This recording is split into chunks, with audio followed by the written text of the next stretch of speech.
As the August 1 trade talk deadline approaches, Canada has accelerated its negotiations with the United States and expanded efforts to diversify international trade beyond its southern border. In the past 48 hours, 3 major developments have emerged. First, the U.S. administration described Canada as mean and nasty, sparking strong reactions from Canadian politicians. U.S. Ambassador to Canada, Peter Hoekstra, made the remarks during the Pacific Northwest Economic Region Summit in Bellevue, Washington. When asked how to encourage Canadian tourists to attend next year's FIFA World Cup matches in Vancouver and Seattle, he said, "Canadians staying home? That's their business. I don't like it, but that's fine. If they want to ban American alcohol, that's fine. But it doesn't send a positive message. That's why the president and his team sometimes call Canada mean and nasty to deal with." British Columbia Premier David Eby responded strongly on CBC's Power and Politics, saying the comments reveal a lack of understanding at the highest levels of the U.S. government. He said the ambassador criticized Canadians for not buying American alcohol or traveling to the U.S., but expected no response when the president threatens Canada's sovereignty. Eby reminded that regular travelers have to follow customs rules, unlike Hoekstra, who travels with a diplomatic passport. Eby also posted on social media, saying, "Canadians aren't mean and nasty for buying Canadian and traveling locally. We're standing up against Trump's threats to our sovereignty." Meanwhile, a delegation of Democratic senators visiting Ottawa took a much more friendly tone. Wearing friendship bracelets from the U.S. Embassy, Senator Maggie Hassan of New Hampshire said, "To our friends in Canada, we miss you. Canadians account for 30% of Nevada's international tourism. We hope you'll come back. Your business is missed, but more importantly, so is your friendship." During the First Minister's meeting, Canada responded to recent tariff concerns. The Prime Minister said he, his Chief of Staff, and senior ministers have been in constant contact with the U.S. He added that Minister LeBlanc will continue discussions in Washington. He emphasized securing the best deal for Canada, noting that while some countries are closing off, others are opening up.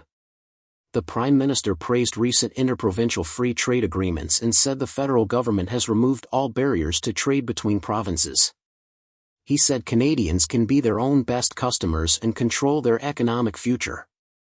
Ontario Premier Doug Ford backed the Prime Minister, saying he would support him when dealing with President Trump. He noted that Trump often changes positions, but emphasized that Canada is America's largest customer. He said Canada buys more from the U.S. than China, Japan, the UK, and France combined.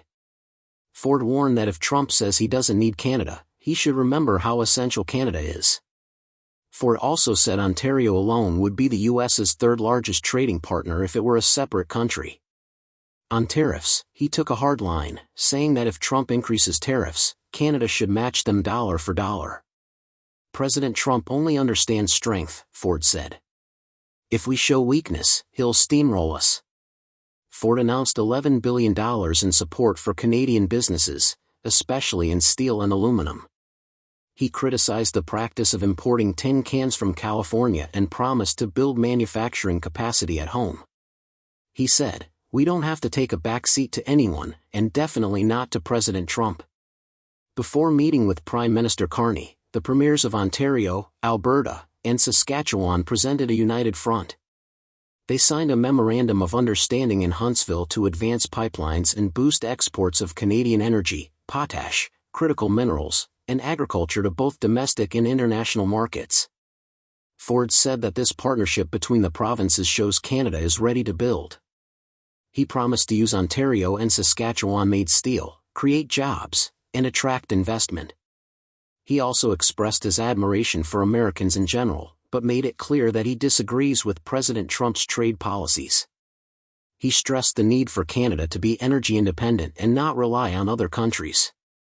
He pushed for pipelines from west to east to ensure national energy security. Alberta Premier Danielle Smith outlined 9 reform priorities, including repealing Bill C-69, relaxing net zero mandates, and addressing regulatory delays. She warned that without change, Canada's growth and innovation would be held back. Smith pointed to the high demand for AI data centers, hydrogen, and rare earth processing and said that reducing restrictions is key to letting Canadian industries grow. The premiers also stressed the importance of accessing global markets beyond the U.S. Ford mentioned Canada's 57 existing free trade agreements and noted that Canada buys more U.S. products than China, Japan, Korea, the UK, and France combined. Saskatchewan Premier Scott Moe highlighted the value of Pacific ports for exports to Asia, while Smith encouraged deeper ties with China on agriculture and critical minerals. While oil and gas are the focus, the premiers also emphasized that new infrastructure will help exports of potash, minerals, agriculture, and manufacturing. Ford concluded by saying, "There's no more time to waste. We're standing united, taking control of our destiny, and building prosperity like we've never seen before." Together, the premiers turned an ambassador's insult into a national message, calling for regulatory reform, stronger borders, and a bold, united Canadian strategy. They've sent a clear message to the United States.